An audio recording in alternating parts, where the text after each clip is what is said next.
Bonjour à toutes et bonjour à tous, aujourd'hui on se retrouve pour une nouvelle vidéo. Cette fois-ci on va encore parler de Linux Mint après avoir fait Cinnamon. Je vais faire cette fois-ci la version avec plusieurs bureaux en 32 bits, voir un petit peu lequel est le plus sympa à utiliser pour une bonne petite bécane à réutiliser si on veut la moderniser et tout. Donc je parle de bon vieux XP qui fonctionnait sous 512 de RAM, 512 mégaoctets de RAM à l'époque. Voilà, à l'époque où ça se vendait dans les années 2000, donc 2000 à 2005, on avait ce genre de machine entre guillemets. Et ce serait bien de pouvoir voir si Linux Mint avec la version en 32 bits, ça peut aller. Voilà, si ce n'est pas trop, si ça consomme pas trop de RAM, si ça va pour justement faire redémarrer des vieilles bécanes. Voilà. Donc on va voir tout de suite avec Linux Mint XFCE, celle de base avec les logiciels qui vont bien, voilà. Et ensuite j'allumerai l'autre qui a tous les autres bureaux. Donc alors les autres bureaux j'ai Mate, Cinnamon et évidemment KDE que j'ai installé pour voir si en 32 bits ça consomme beaucoup ou pas. Donc ce serait bien de voir tout ça. Allez, en avant, en avant. Vous avez vu, il fait chaud, hein, -6. Allez, je vais me connecter. Donc là, c'est la version XFCE. En même temps, ça me permettra de voir si juste, enfin, ça permettra de voir la différence entre les logiciels sur Cinnamon et les logiciels sur XFCE. Donc là, je vais rentrer mon mot de passe pour le moment et je vais me connecter directement. Ça va de soi. Donc là, bureau XFCE, comme j'ai dit. Alors, ça va pas changer beaucoup par rapport à Cinnamon, entre guillemets, dans la façon d'être mis en place. Voilà. Donc là, on a le menu qui se trouve là, les icônes de lancement rapide, et là, le réseau, dateur, tout ce que vous voulez, avec bien évidemment les mises à jour que l'on peut mettre. Voilà, je viens de l'installer, c'est pour ça. Ici, je vais voir tout de suite combien ça consomme à vide. Voilà, donc 240 mégaoctets, donc c'est beaucoup moins que Cinnamon qui en consommait déjà 600 à l'époque. Alors, on va voir tout de suite ce qu'il y a dans le menu. Donc là, déjà les accessoires. On a la fameuse calculette et tout. On a créateur de clé USB, disque, formateur de clé USB. On va se retrouver avec la même chose que sur Cinnamon. Pour la partie des accessoires. Bureautique, LibreOffice, c'est la version 5. J'ai regardé. Donc c'est exactement la même. Infographie, on a GIMP qui est là. Pix qui est là. C'est exactement pareil que sur Cinnamon. Internet, la même. XChat, Pidgin, Thunderbird pour les mails et Firefox, transmission. Bref, c'est exactement pareil ici aussi. Multimédia, on a juste XFBurn qui a rajouté, sinon le reste c'est pareil. De ce côté-là, donc ça c'est plutôt sympa aussi. Alors ça va être exactement le même compte rendu entre guillemets que Cinnamon. On va avoir vraiment les logiciels qu'il faut, pas plus, pas moins, et ça fonctionnera très bien comme ça. Voilà. Partie des paramètres, bah les paramètres ça reste des paramètres hein, de toute façon. Ah, il y a Compiz, j'avais pas vu ça. Ça y était pas sur l'autre. Ok. Donc là, c'est si on veut s'amuser à faire des petits effets, entre guillemets. Voilà. Enfin, des effets par rapport à, au système. Voilà, si on veut rajouter des petits effets visuels, d'animation, des choses comme ça, je vais y arriver. Et là, si j'active les fenêtres qui bougent, eh ben, je peux le faire.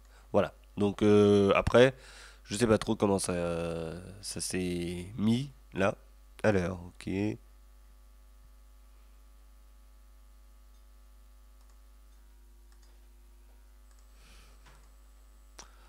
Après, je sais pas si c'est actif ou pas de toute façon. Là, vu tel que c'est là, j'en ai absolument aucune idée.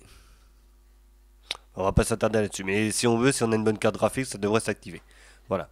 Ensuite, qu'est-ce qu'on a d'autre? Il n'y a pas grand-chose d'autre. On a toujours le pare-feu. Alors le pare-feu, je l'ai vu, il est là. Exactement comme sur Cinnamon. Session et démarrage, peaufinage de fenêtre, bon ça ok. Hop là, zut. Ça c'est pour faire des petits effets aussi.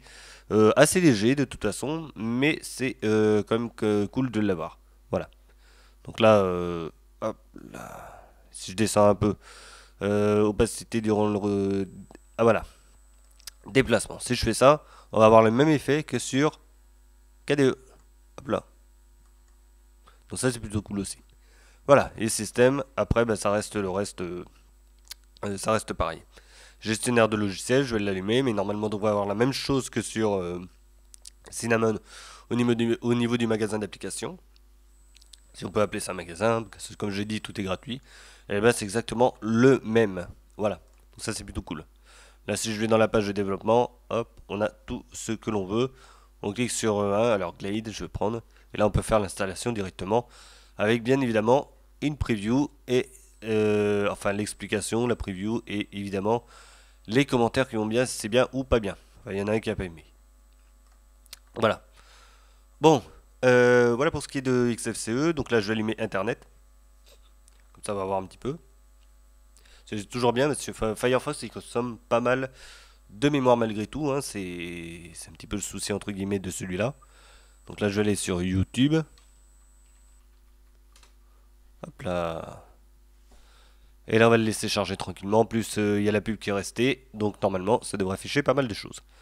Voilà, et puis là, on voit que c'est en train de monter tranquillement. 600, 616, 620 mégas. Allez, on va rajouter une autre page. On va prendre fci.fr. Allez, va dessus. Tu me charges tout ça. Voilà. On va pouvoir voir un petit peu. 700 mégas. Ok. 720. C'est bon, il a chargé? Ou il a pas tout chargé là? Ouais, c'est pas grave. Qu'est-ce qu'on peut mettre d'autre? Le Bon Coin. Allez. C'est parti, on va voir s'il y a quelqu'un qui vend des roues de tracteur là quelque part. Hop, voilà.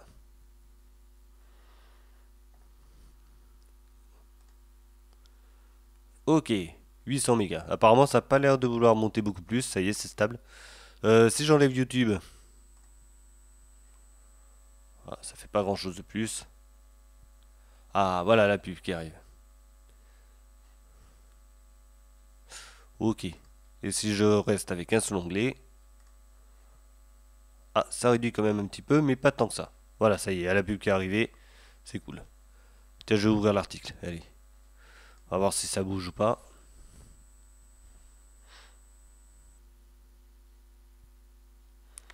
Voilà. Ça c'est bon. 740, 750. Bon. Ça reste assez stable. Maintenant, je quitte Internet. Et là, normalement, ça devrait retrouver, voilà, 250 mégas. Bon, ça c'est fait. Donc j'ai fait ça tout simplement parce que Firefox, il consomme énormément de ressources. Voilà, c'est pour ça. Ça revient à 250 mégas. Après, il y a une alternative, j'ai envie de dire, à Firefox, malgré tout, pour ceux qui n'ont pas vraiment de mémoire. Ce serait plutôt de mettre Midori ou Opera, je sais pas si ça consomme ou pas. Mais Midori qui est pas mal aussi. Bon, c'est moins stable que Firefox, mais ça n'en reste pas moins le très très léger comme navigateur. Voilà. Donc là maintenant ce que je vais faire c'est je vais arrêter la machine, celle-là, et maintenant on va basculer sur l'autre et voir justement ce qu'il en est par rapport aux autres bureaux. Alors, ça pour s'éteindre, il sait s'éteindre, ça il n'y a pas de souci. On va démarrer la deuxième. Donc là on a vu 250 mégaoctets de RAM à vide, ça monte jusqu'à presque 1 giga si on utilise internet. Voilà, donc ça permettra de voir un petit peu avec les autres bureaux, voir si c'est pareil ou pas. Alors il y a Mate, il y a KDE, Cinnamon, XFCE, je crois que j'avais mis aussi sur celui-là de toute façon. Ça permettra de voir un petit peu ce qu'il en est par rapport à cette machine-là. On va attendre qu'il charge de toute façon. Et on va voir tout ça, bien évidemment.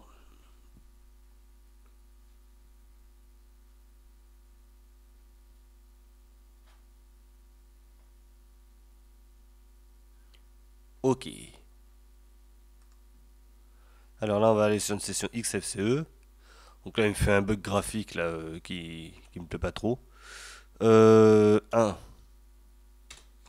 Voilà. Et après, je vais le redémarrer. Hop là. Voilà.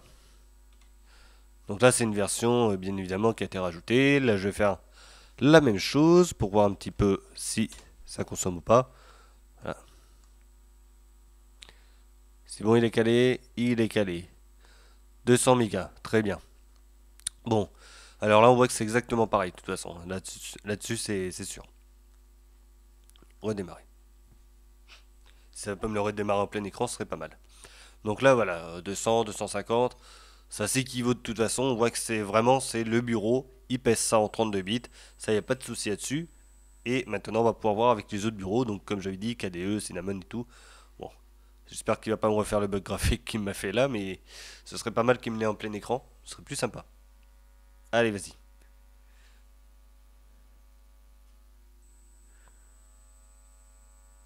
Voilà. Donc, maintenant qu'on l'a en plein écran, on va changer. Alors là, j'ai Cinnamon. On va aller dessus, justement. On va voir ce qu'il va me dire.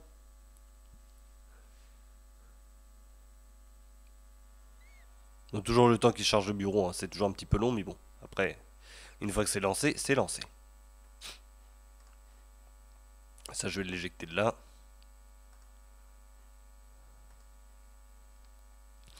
Le terminal.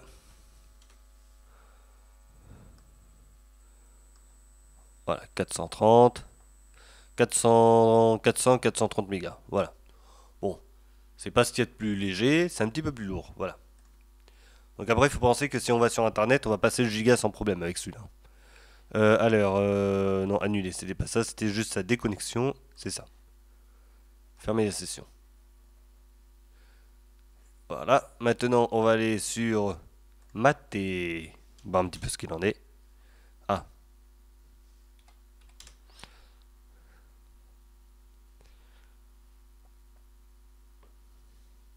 Et voilà. Donc là, on est sur mater. On dirait pas comme ça, on dirait que tous les bureaux se ressemblent de toute façon là. Voilà. 300 mégas. Bon. Un peu plus lourd qu'XFCE, mais moins lourd que Cinnamon. Voilà, quand même. Faut le laisser un petit peu. 320. Ah, si ça monte. 330. Voilà, ça y est, c'est stable. Donc 300, 330. Ok. Déconnexion. Vous voyez, de toute façon, avec ces différents bureaux, hein, tous s'équivalent à peu près au niveau des fonctionnalités et de la présentation de toute façon. Maintenant, KDE. Allez, c'est le petit dernier. On va voir un petit peu combien il consomme aussi, lui, de son côté. Ça va être intéressant. Donc, le temps qu'il charge. Alors, il est un peu plus long à charger, je crois, en plus. Hein. De toute façon, le temps qu'il me charge tous les paramètres graphiques et tout. Parce qu'il y a de quoi faire.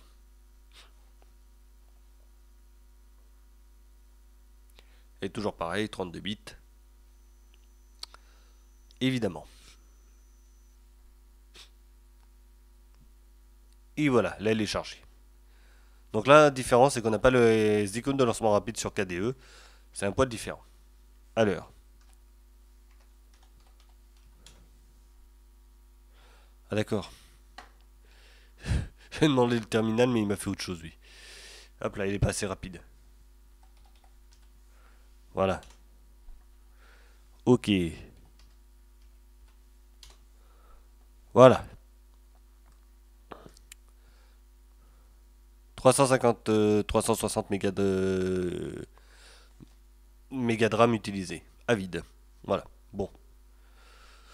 Là maintenant, ça va être bien de démarrer le Firefox, voir un petit peu ce qu'il en est. Il est où? Il est là. Alors c'est pas du tout fluide un KDE là-dessus. Hein. Là c'est juste l'horreur. Voilà. Alors là, je vais basculer sur YouTube. Voilà, comme j'ai été dessus tout à l'heure, il devrait le retrouver.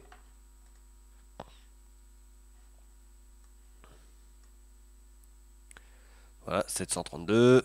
Il va m'afficher la pub. Voilà. 800.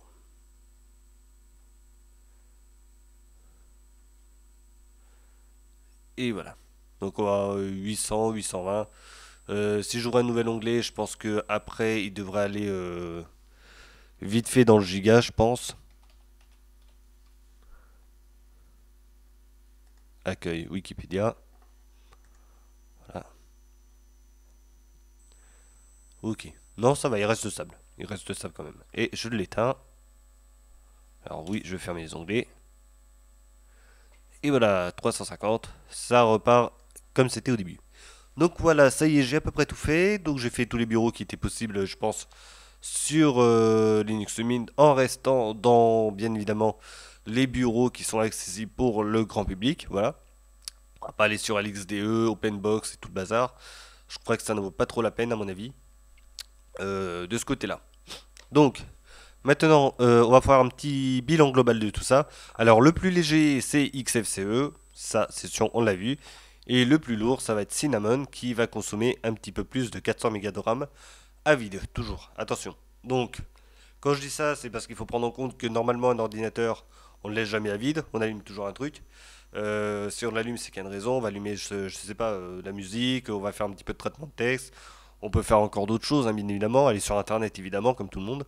Et là, à partir de là, il faut prendre en compte que justement, Internet, ça consomme beaucoup de mémoire maintenant. Donc, l'histoire de charger les pages, Internet et tout, et etc. etc. Et ça prend à peu près 500 mégas de mémoire vive pour Firefox pour pouvoir fonctionner minimum. Donc, faut penser qu'il y a ça et il faut rajouter malheureusement les 500 mégas de mémoire utilisée. Si on a une vieille bécane, évidemment, ça partira sur le disque dur pour charger tout le reste. Et là, ça va être extrêmement lent et inutilisable par la suite.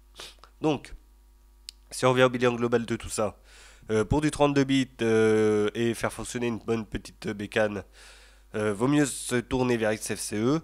Et par contre, lui mettre quand même 1 giga de RAM obligatoire sur cette machine. Si elle a moins, je pense pas que ce soit la peine d'essayer. Voilà. Ou alors il faudra vraiment se tourner vers d'autres systèmes Linux qui seront beaucoup plus légers, mais alors là beaucoup moins faciles à utiliser. C'est un petit peu le souci. Ce sera complètement différent la façon de l'utiliser et tout.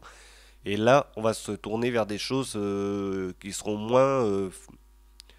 moins user-friendly, on va dire. Voilà. Donc l'interface sera pas la même, sera beaucoup plus austère entre guillemets et la façon d'utiliser sera beaucoup plus complexe. Voilà. Donc ce sera léger, ça fera fonctionner votre machine, mais ce sera extrêmement complexe pour une personne qui n'utilise pas vraiment l'ordinateur pour pouvoir l'utiliser correctement. Voilà. Ceci étant, XFCE pour moi ça reste quand même la base pour pouvoir utiliser correctement son système, hein, ça c'est sûr.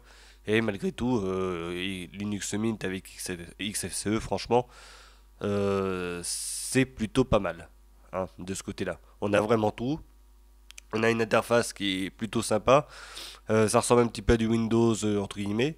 Je vais essayer de la redémarrer quand même. Ça ressemble un petit peu à du Windows sans trop de problèmes pour ceux qui voudraient s'essayer justement sur Linux. Je vais y arriver. Et ça permettra à ces personnes-là justement de pouvoir faire redémarrer des machines qui étaient sous XP à leur époque. Et malheureusement, comme XP c'est plus du tout sécurisé parce que Windows, ou plutôt Microsoft, a lâché un petit peu l'affaire, et ben elles pourront encore tourner plutôt que de changer d'ordinateur, payer je ne sais combien à un nouvel ordinateur, alors que le vôtre, le nôtre, fonctionne encore. C'est vrai que c'est quand même dommage de tout ça. Voilà. Et on refait son bug graphique, lui. Mais c'est pas grave, c'est juste pour terminer. Donc le temps qu'il charge. Et voilà. Donc là, vous voyez, c'est quand même assez sympa. J'ai pas été dans le bureau justement pour voir un petit peu ce qu'il y avait euh, comme image, mais normalement, on devrait en avoir plutôt pas mal. Voilà. Donc là, c'est en train de charger tranquillement. Là, vous voyez, il y a quand même des belles images, hein, de toute façon. Je trouve que sur Mint et tout, contrairement à Debian, je trouve qu'il y a des images un petit peu pour tous les goûts et franchement, elles sont assez sympas. Elles sont assez belles, voilà. Donc ça, ne le cache pas de toute façon. On va mettre laquelle celle-là, celle-là. Allez, hop, les petites montagnes là. Voilà. Et voilà, là vous avez votre système, tout est bien orchestré. Voilà, notre petit gestionnaire de fichiers. Voilà, là c'est tout nard, c'est cool. Il est très facile à utiliser de toute façon. Là si je fais ça, vous voyez, c'est exactement comme sur Windows. Voilà, tout est pareil. Voilà. Allez, je crois que c'est tout ce que j'ai à dire pour le système de toute façon. Donc, pour ceux qui ont des vieilles bécanes, et qui veulent les refaire marcher pour faire le bilan global, vous pouvez utiliser donc ceci à condition qu'il y ait 1 giga de RAM malgré tout sur cette machine pour pouvoir installer Linux Mint. Sinon, ça risque de coincer malgré tout et vous ne pourrez pas changer votre vieux XP avec autre chose. Voilà. Donc, à moins de vraiment de s'y connaître en informatique, vous, là, de ce côté-là, vous prenez un bon petit Linux qui va bien par rapport à votre machine et puis ça devrait aller. Mais sinon, pour les personnes qui n'ont pas envie de s'embêter, restez à l'esprit que justement, si vous ne pouvez pas mettre Linux Mint parce qu'il n'y a que 512 mégas de RAM par exemple, c'est pas la peine d'essayer. Il vaut mieux carrément malheureusement acheter un autre PC. Sinon, s'il y a 1 giga de RAM ou plus, 2 par exemple, et ben ça vaut le coup pour le coup d'installer ça et continuer à la faire fonctionner sans problème. Voilà. 64 bits évité, ça consommera beaucoup, beaucoup, beaucoup trop parce que là il n'y a pas de limite. Donc vraiment pour des vieilles machines du 32 bits et ça fonctionnera très très bien. Allez, on se retrouve pour une prochaine vidéo. J'espère que ces deux petites vidéos concernant Linux Mint vous auront plu. Vous me dites ce que vous en pensez dans les commentaires et puis on se retrouve pour une prochaine. Allez, salut.